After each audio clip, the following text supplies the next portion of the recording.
Seoul or Tokyo, what's the better city for expats to live in, and what's the difference in the cost of living? That's going to be the topic of today's video.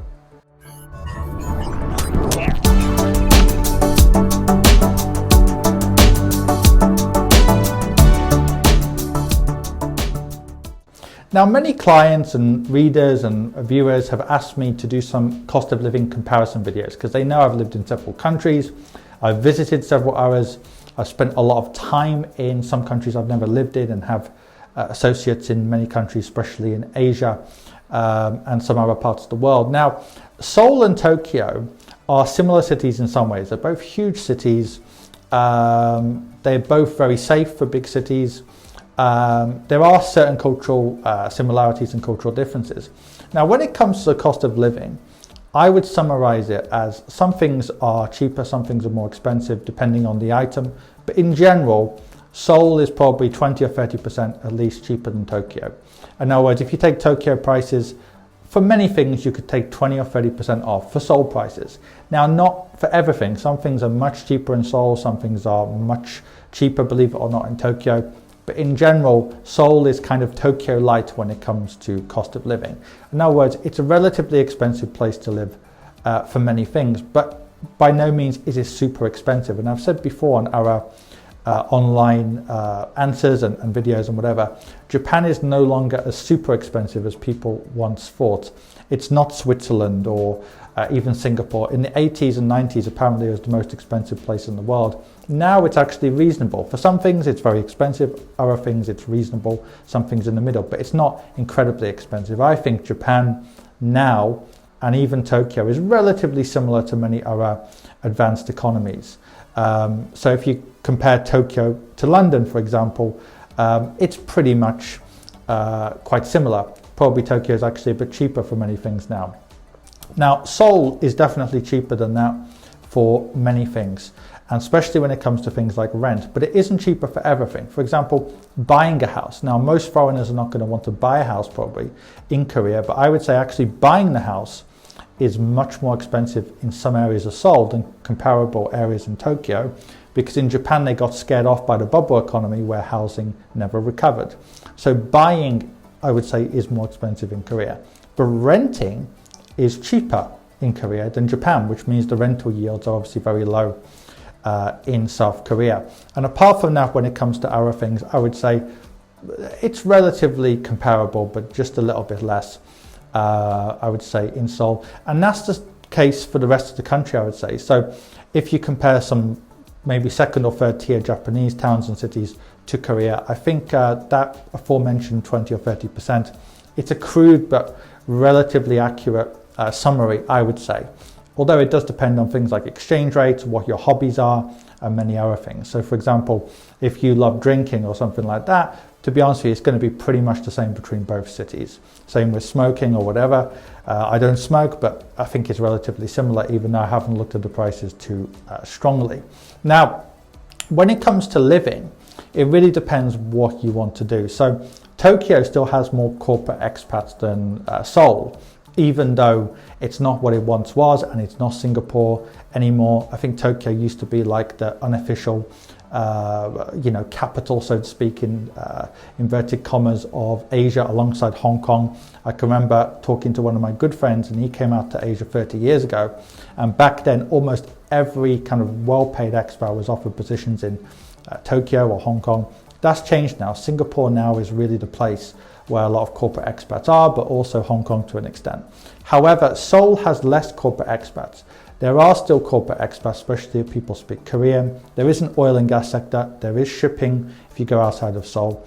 But in general, job opportunities are probably less in Seoul for corporate expats than in Tokyo. But it's not a huge difference, because in Japan as well, speaking Japanese is a great advantage for foreigners, of course, just like most countries in the world. Speaking the local language is a huge benefit. But the difference is there are still more jobs from headquarters. In other words, if you work for, I don't know, PwC in London, you've probably got a slightly better chance of getting transferred to PwC in Japan than PwC in Seoul. Now, obviously, it depends on the function, it depends on the company, but you're getting the point I'm making, that even though Japan is no longer what it was, it's no longer attracting that kind of high-level expat to the extent that it used to. There are still more positions like that. I'm sure if you went on LinkedIn and you typed in, I don't know, director of consulting or law, whatever, you would still find more people in Tokyo than in Korea for those kind of positions. But it does depend on the industry, because Seoul has a bigger oil and gas industry, which has a lot of foreigners, and indeed shipping, than Japan, I think. Now, for lifestyle, I think it really depends on what you want to do. But I think the similarities are basically in both places.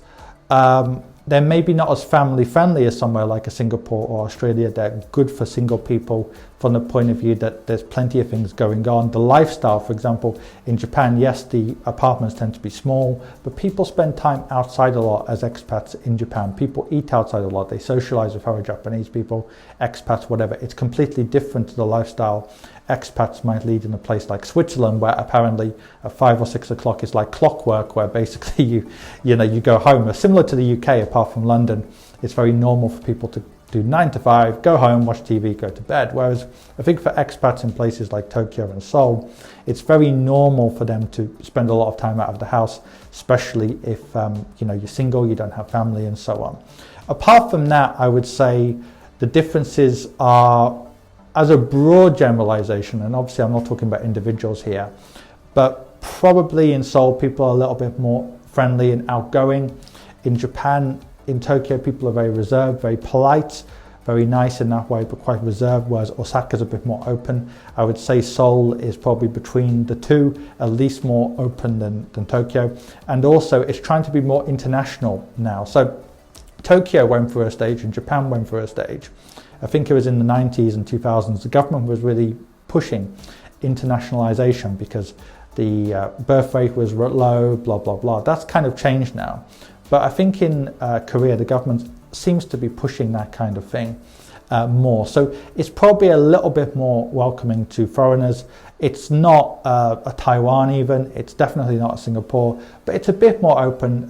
It's trying to encourage an international kind of lifestyle. But most of the foreigners who live in South Korea, they tend to be either teachers, embassy workers, short stay oil and gas workers. So I have noticed a commonality that in Japan there seems to be more expats who stay for 10 or 20 years because more corporate expats come, more people come who start their own businesses. Whereas in Korea, I know there are exceptions. There are some Americans from Korean descent who spend 20 or 30 years in Korea, but it seems like a destination where people spend 2 or 3 years and then go to another expat destination. So those are the key things really I've seen. But going forward, I think all of these things will change, because one thing that surprises a lot of people when I tell them is, out of all the countries I've been in the world, Japan was one of the easier places to actually get a visa and there was a work permit because they've got a decline in population. And Korea also has a decline in population, which is another similarity. So ironically, I think what we might see in the next 10 or 20, 30 years is both of these places becoming more open towards foreigners coming in, foreign direct investment, foreign capital, foreign ideas as a necessary evil for some people, and other people, they welcome it, while some other countries are kind of becoming much more closed about that kind of thing. How can I help you? In 2 ways. First of all, are you an expat, a high net wealth individual, or just somebody who lives in a part of the world where it's difficult to get access to quality investment solutions? In which case, go onto my website on adamfayed.com and find out more. If you don't fit into any of those categories, then in which case there's a range of free material on my website, on this YouTube channel, and indeed on my Quora, where I get over 200 or have received over 231 million views in the last few years. And finally, if you want to actually read my thoughts in more detail, go onto Amazon and find my book on there.